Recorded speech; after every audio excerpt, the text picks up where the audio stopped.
Selamat pagi Bapak Ibu yang dikasih dalam Tuhan. Sebelum kita mendengarkan firman Tuhan, mari kita akan bersatu di dalam doa. Bapa kami dalam sorga, pada saat hari ini Tuhan, kami bersyukur untuk kasih dan kemurahan.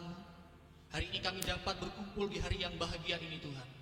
Oleh karena kemurahan Tuhan, oleh karena kasih dan setiamu dalam setiap kehidupan kami, sehingga kami dapat berkumpul di tempat ini. Hari ini kami akan belajar kebenaran firman-Mu. Kiranya Roh Kudus tolong kami, sehingga kami pun dapat bertumbuh di dalam kebenaran firman-Mu, terutama bagi pasangan yang hari ini akan diberkati oleh Tuhan. Kami percaya Tuhan akan menolong dan Tuhan akan memberkati. Di dalam nama Tuhan Yesus kami berdoa dan mengucap syukur. Haleluya, amin. Mari kita membuka Alkitab kita di dalam kitab Kejadian pasal yang ke-26. Kejadian pasal yang ke-26, Kejadian pasal pertama ayat yang ke-26 sampai 28.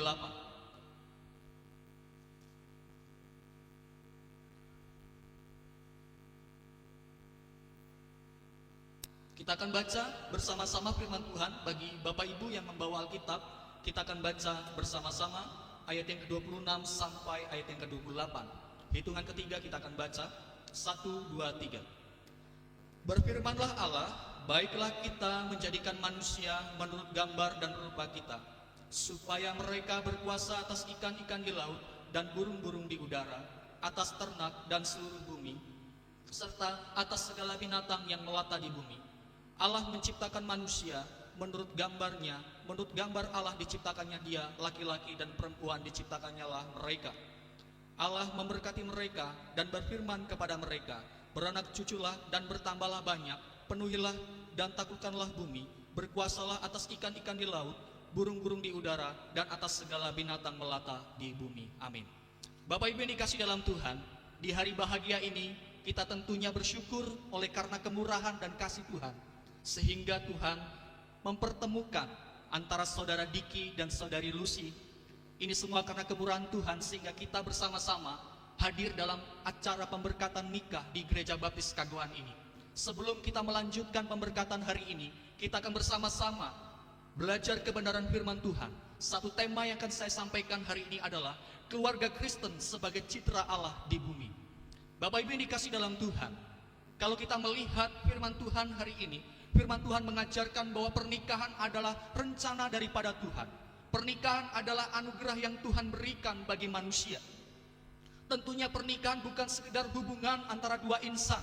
Pernikahan merupakan bagian dari rancangan ilahi untuk menyatakan kemuliaan Allah, untuk menyatakan kasih dan anugerah Allah. Seperti yang saya sampaikan di dalam tema ini, bahwa keluarga Kristen sebagai citra Allah di bumi. Apa maksudnya dari citra Allah di bumi ini, Bapak Ibu? Keluarga dipanggil untuk mencerminkan kasih, kebenaran, kesatuan, kekudusan Allah dalam kehidupan rumah tangga. Seperti yang Allah ajarkan dalam firman-Nya, untuk kita menjadi orang-orang yang dipanggil sesuai dengan panggilan Tuhan. Tuhan menjadikan kita hidup di dalam keluarga untuk menyatakan kasih dan anugerah Tuhan. Inilah citra dari kehidupan orang-orang yang sudah tinggal di dalam Kristus. Orang-orang yang tinggal di dalam Kristus sesungguhnya harus mewujudkan kasih yang sejati, seperti Allah yang kita percayai, yang adalah kasih. Seperti yang tercatat di dalam 1 Yohanes 4 ayat yang ke-8, Bapak Ibu. Di sana menunjukkan bahwa Allah itu adalah kasih. Demikian pula keluarga harus menjadi tempat di mana kasih sejati itu diwujudkan. Apakah kasih sejati itu sudah diwujudkan dalam kehidupan kita sehari-hari? Bagaimana dengan keluarga Bapak Ibu semuanya?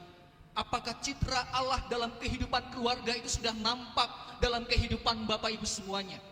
Secara khusus bagi pasangan yang akan diberkati hari ini, ingatlah, engkau dipertemukan dengan satu tujuan. Bukan hanya untuk membangun sebuah hubungan yang legal, tetapi juga menjadi pasangan yang sungguh-sungguh menampilkan citra Allah dalam kehidupanmu.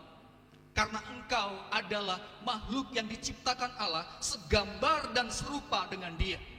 Yang artinya apa? Allah memberikan satu penghargaan, penghormatan yang mulia bagi kehidupan manusia. Coba lihat kanan kirinya. Kanan kirinya adalah ciptaan Tuhan yang mulia, betul ya? Katakan, engkau ciptaan yang mulia. Amin. Tuhan menjadikan kita sebagai makhluk yang mulia, Bapak Ibu. Ketika Allah menciptakan manusia segambar dan serupa dengannya, berarti Ia memahkotai manusia dengan kehormatan dan kemuliaan. Ini adalah anugerah yang besar dalam kehidupan manusia yang kita terima. Namun dalam realitas kehidupan sehari-hari, kita tidak lepas dari yang namanya konflik. Kita tidak lepas dari namanya tantangan, perpecahan, kehilangan arah. Apa yang membuat ini terjadi, Bapak Ibu? Apa penyebabnya? Tidak lain adalah dosa.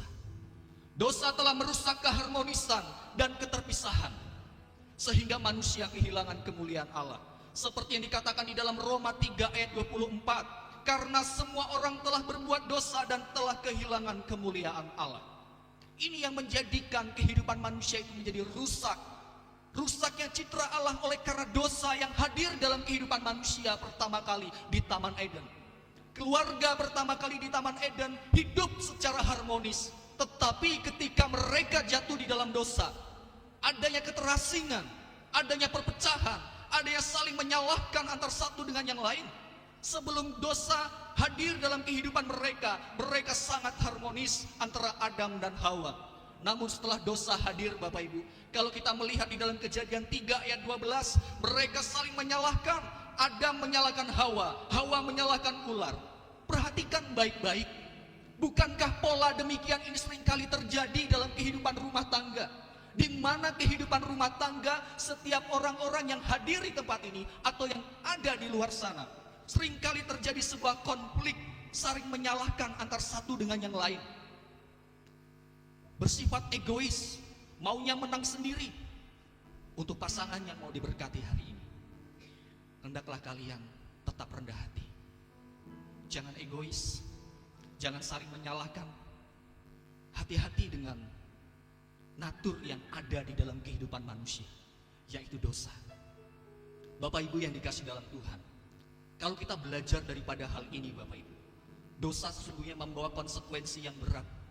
Kalau kita melihat fakta di dalam Kejadian 3 ayat 16 sampai 19, di sana kita melihat bahwa dampak daripada dosa yang telah dilakukan Adam dan Hawa, Hawa akan mengalami kesakitan dalam melahirkan. Ibu-ibu yang sudah melahirkan, apakah merasa happy ketika melahirkan sambil minum es krim, makan es krim? Tentunya akan merasakan sakit, betul ya? Siapa yang bahagia tentunya ketika hadir seorang anak, tetapi ketika melahirkan itu sangat sakit sekali. Katanya seperti itu. Apakah betul Bapak Ibu? Ibu-ibu kok Bapak Ibu, Bapak-bapak tidak melahirkan ya. Ibu-ibu, ini berarti kebenaran yang Alkitab nyatakan. Alkitab kita sungguh-sungguh menyatakan kebenaran bahwa upah dosa melahirkan penderitaan, Bapak Ibu. Bahkan dicatat juga suami akan berkuasa atas istri. Perjuangan suami memenuhi kebutuhan hidup sangat susah. Yang bekerja, yang sebagai bapak kepala rumah tangga, susah nggak cari duit? Apalagi dengan tagar Indonesia gelap yang semakin susah, yang semakin sulit. Betul ya bapak-bapak? Apalagi ibu-ibu yang semakin menuntut skincare yang harus semakin baik, supaya glowing semakin glowing, supaya tidak melirik kanan dan kiri. Belum tuntutan anak-anak yang harus punya sesuatu untuk menunjukkan identitas diri. Itulah fakta Bapak Ibu, bahwa dosa menjadikan manusia hidup di dalam perjuangan. Inilah fakta yang dimana dunia yang kita tempati hari ini adalah dunia yang rapuh, penuh konflik karena dosa. Kesakitan, penderitaan, diskriminasi, dan bahkan kerusakan alam menjadi sebuah pertanda bahwa keluarga membutuhkan penolong. Katakan bersama-sama, aku butuh penolong. Mas Diki, Mbak Lucy, kalian tidak bisa berjalan sendiri. Kalian bukanlah orang yang sempurna. Jika kita melihat kisah daripada Adam dan Hawa, ini menunjukkan kebenaran bahwa manusia itu bukanlah manusia yang sempurna ketika dosa hadir dalam kehidupan mereka. Yang kalian butuhkan adalah sang penolong. Penolong yang mampu membuat hidupmu bersyukur untuk segala sesuatu yang terjadi. Begitu juga dengan keluarga-keluarga yang hadir di tempat ini. fakta yang kita saksikan membuat kita berpikir bahwa hidup saya dan Bapak Ibu semuanya tidak bisa berjalan sendiri. Ku tak dapat jalan sendiri, Tuhan tolonglah daku. Hal ini mengingatkan saya dan Bapak Ibu untuk kita tidak dapat berjalan sendiri. Kita butuh Tuhan yang sanggup menolong hidup kita. Kita butuh kasih karunia Tuhan. Kasih Allah yang mulia itu Bapak Ibu, yang tetap mengasihi walaupun kita jatuh di dalam dosa.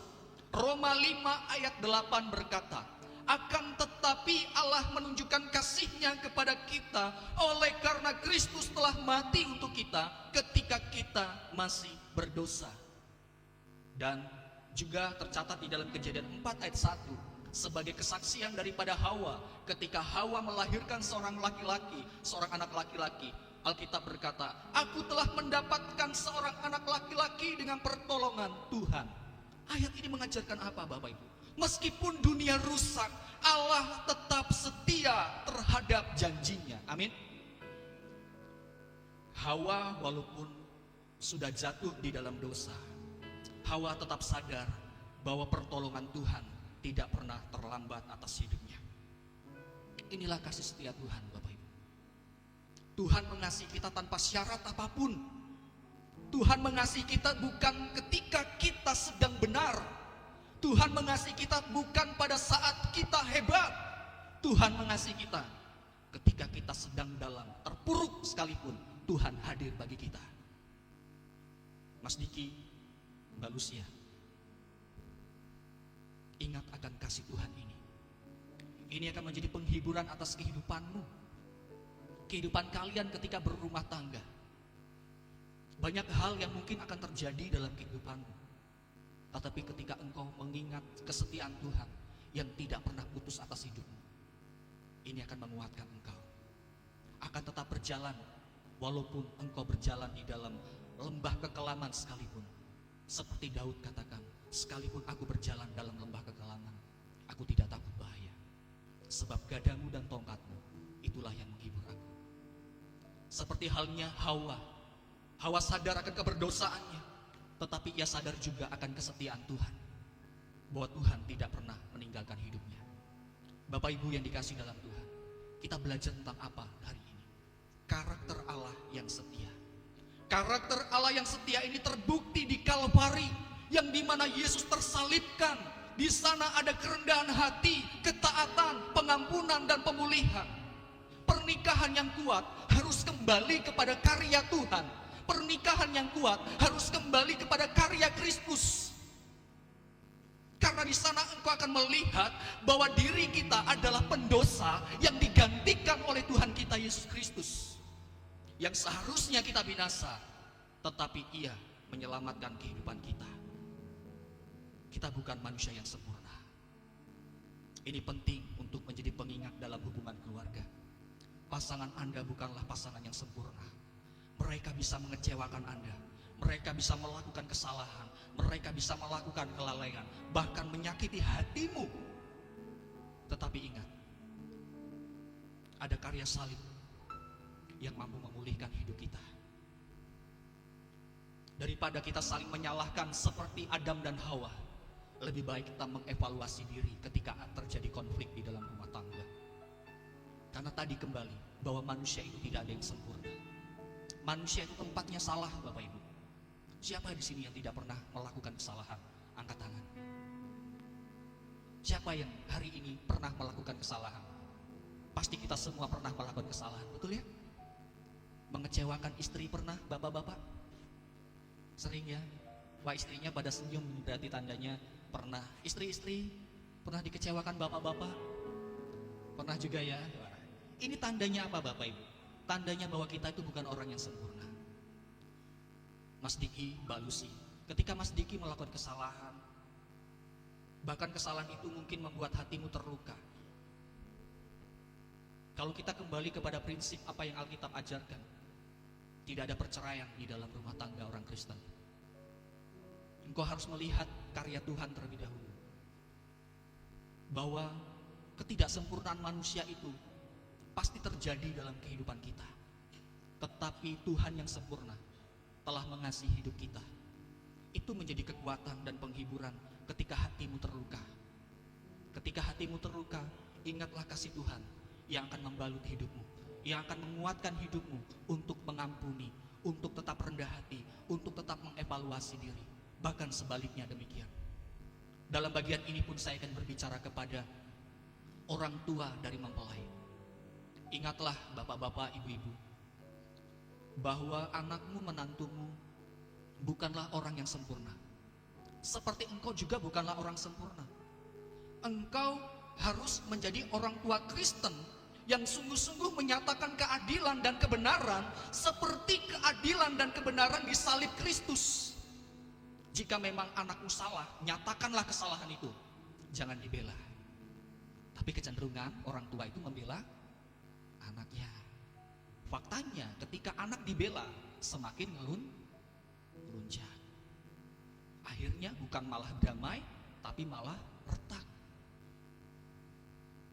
Bapak-bapak, ibu-ibu, ketika engkau sudah menjadi mertua, jadilah mertua yang hadir jika diperlukan, bukan untuk menjadi pembela salah satu anak, tetapi menjadi penengah. Ingatlah, orang tua yang tidak dewasa, yang terlalu ikut campur urusan keluarga anaknya, akan cenderung memperburuk keadaan. Jadilah orang tua yang bijaksana. Ketika terjadi konflik di dalam rumah tangga anakmu, jadilah keluarga yang bijaksana. Bapak-bapak, ibu-ibu, siap menjadi orang tua yang bijaksana? Iya katakan iya, tidak katakan tidak. Walaupun anak kita salah, kita harus berkata itu salah. Jangan dibela. Kembali lagi pada firman Tuhan hari ini, Bapak Ibu. Setiap anggota keluarga harus tahu peran masing-masing, batasan masing-masing. Setiap anggota keluarga harus kembali melihat pada karya salib Kristus. Di sana ada kasih dan keadilan yang sejati, yang mampu menolong hidup kita, memulihkan hidup kita. Allah yang kita kenal, Allah yang kita imani adalah Allah yang terlebih dahulu menyatakan kasih-Nya agar setiap umatnya kembali masuk dalam rancangannya yang mulia. Rancangan yang dimana kita membawa citra Allah dalam kehidupan kita, dalam kehidupan sehari-hari. Efesus 1 ayat 4-5 berkata, sebab di dalam Dia Allah telah memilih kita sebelum dunia dijadikan, supaya kita kudus dan tak bercacat di hadapannya. Dalam kasih Ia telah menentukan kita dari semula oleh Yesus Kristus untuk menjadi anak-anaknya sesuai dengan kerelaan kehendaknya. Perhatikan ayat firman Tuhan ini. Citra Allah berikan dalam hidup kita bukan dimulai dari kekuatan kita, tetapi dimulai dari inisiatif daripada Tuhan. Karena Tuhan tahu manusia itu bukan orang yang sempurna.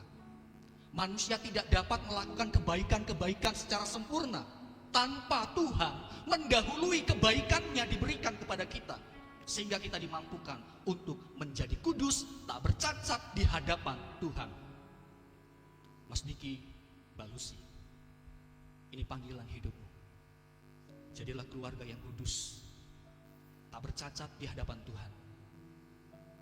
Engkau dipanggil bukan hanya sekedar membahagiakan keluargamu, membahagiakan gereja di mana engkau berbakti, tetapi juga menyenangkan hati Tuhan.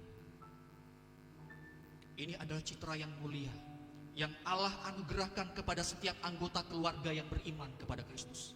Ia dijadikan kudus, tak bercacat, ditentukan untuk menjadi anak-anaknya. Artinya apa? Kita punya tanggung jawab yang besar. Tanggung jawab yang pertama adalah tanggung jawabmu terhadap Tuhan. Sebagai umat yang diciptakan serupa dan segambar dengan Allah, kita telah ditebus untuk punya persekutuan yang indah bersama Tuhan, membangun persekutuan yang erat bersama Tuhan. Itulah tanggung jawab di dalam keluarga. Keluarga harus membangun mezbah doa, karena engkau telah menjadi umat yang telah dikuduskan oleh Tuhan. Maka dari itu cintailah peribadahanmu, seperti menjadi komitmen Yosua dalam Yosua 24 ayat 15. Firman Tuhan katakan, tetapi aku dan seisi rumahku, kami akan beribadah kepada Tuhan. Mas Diki, Mbak Lucy, tetaplah berkomitmen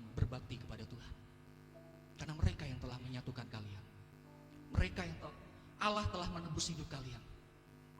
Cintailah Tuhan dengan sepenuh hatimu, dengan sepenuh kekuatanmu, jiwamu, dengan sepenuh rohmu.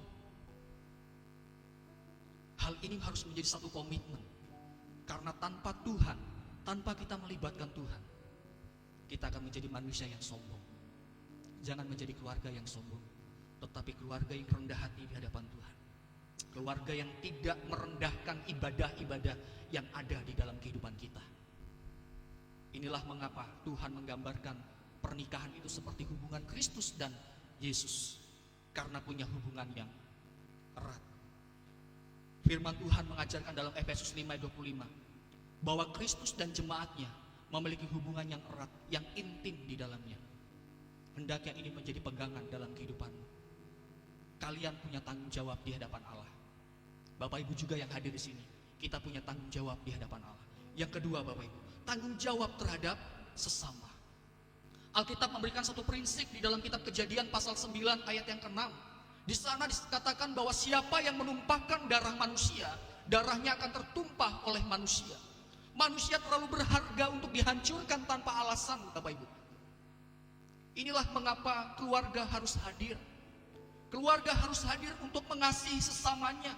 Keluarga punya tanggung jawab untuk menjaga sesamanya. Bukan tanpa alasan dalam Ibrani 12 ayat 14 berkata, berusahalah hidup damai dengan semua orang dan kejarlah kekudusan, sebab tanpa kekudusan tidak seorang pun akan melihat Tuhan. Hiduplah damai dengan tetangga-tetanggamu. Itu mandat yang Tuhan berikan sebagai keluarga Kristiani. Hiduplah dengan menjadi berkat bagi banyak orang. Hindari pertengkaran-pertengkaran. Berusahalah untuk hidup damai. Begitu juga dengan bapak-bapak, ibu-ibu, semua yang hadir di sini. Kita diingatkan bahwa kita adalah makhluk sosial. Kita hadir di dalam dunia ini yang telah rusak. Jika kita rusak juga, kita tidak akan membawa berkat. Tetapi engkau dan saya yang telah ditebus oleh Kristus, berusahalah untuk hidup damai dengan semua orang. Katakan bersama-sama, aku mau hidup damai dengan semua orang. Mas Diki, Mbak Lucy, siap hidup damai? Bahkan dengan musuhmu siap? Siap? Siap, puji Tuhan. Bagian yang terakhir, Bapak Ibu, tanggung jawabmu kepada ciptaannya. Dalam Kejadian pasal yang pertama ayat 28 tadi dikatakan, penuhilah bumi dan taklukkanlah itu, berkuasalah atas ikan-ikan di laut dan burung-burung di udara, dan atas segala binatang yang merayap di bumi. Alam semesta yang Allah jadikan adalah baik dan dipersiapkan untuk manusia, Bapak Ibu. Inilah mengapa kita harus menjaga alam semesta ini dengan sebaik-baiknya. Mengapa ada bencana alam? Mengapa ada hal-hal kerusakan di alam semesta ini? Oleh karena keserakahan manusia. Tetapi firman Tuhan hari ini mengajarkan, bagi engkau keluarga-keluarga yang mengasihi Tuhan, kasihilah alam semesta ini seperti engkau mengasihi istrimu, seperti engkau mengasihi Tuhan Allah. Amin. Karena firman Tuhan tadi katakan, taklukkanlah bumi, berkuasalah atas segala sesuatu. Ini mandat ilahi, mandat budaya yang harus kita pegang sebagai orang-orang yang mengenal Tuhan, sebagai orang-orang yang beriman kepada Kristus. Maka mereka akan menyayangi lingkungannya, akan menyayangi alam semesta yang ada di sekitar kita. Untuk pasangan yang baru menikah, contoh real saja lah ya, jangan suka buang sampah sembarangan. Oke? Kalau kalian cinta alam, Tuhan mengasihi kalian, besok kalau kalian sudah berkeluarga, punya rumah, sediakan tempat sampah yang memang dikelola dengan sebaik-baiknya, sehingga tidak mencemari lingkungan. Karena saya sangat miris ketika melihat perjalanan ke Nggawa, sepanjang jalan itu dihibur dengan sampah-sampah di pinggir jalan. Bagaimana kita sebagai orang-orang percaya? Apakah kita mencintai alam kita? Kiranya firman Tuhan ini dapat menolong kita semuanya. Kita dipanggil, kita tampil sebagai citra Tuhan untuk menjadi berkat. Kita punya tanggung jawab kepada Allah, tanggung jawab kepada manusia, dan tanggung jawab terhadap seluruh ciptaan. Tuhan Yesus memberkati kita semuanya. Amin. Mari kita bersatu di dalam doa. Bapa kami dalam sorga, hari ini kami bersyukur Tuhan untuk segala kebaikan yang Tuhan berikan dalam setiap kehidupan kami. Kami bersyukur untuk anugerah yang Tuhan berikan, secara khusus bagi Saudari Lucy dan Saudara Diki, di mana Engkau yang telah menolong mereka, diperjumpakan sehingga mereka dimampukan untuk berkomitmen hari ini Tuhan. Kiranya Tuhan tolong kami dalam prosesi pemberkatan pernikahan hari ini Tuhan. Kami serahkan firman yang sudah kami dengar, bisa tertanam dalam kehidupan kami, dan kami berbuah matang. Terima kasih Tuhan, hanya di dalam nama Yesus kami berdoa dan mengucap syukur. Haleluya. Amin.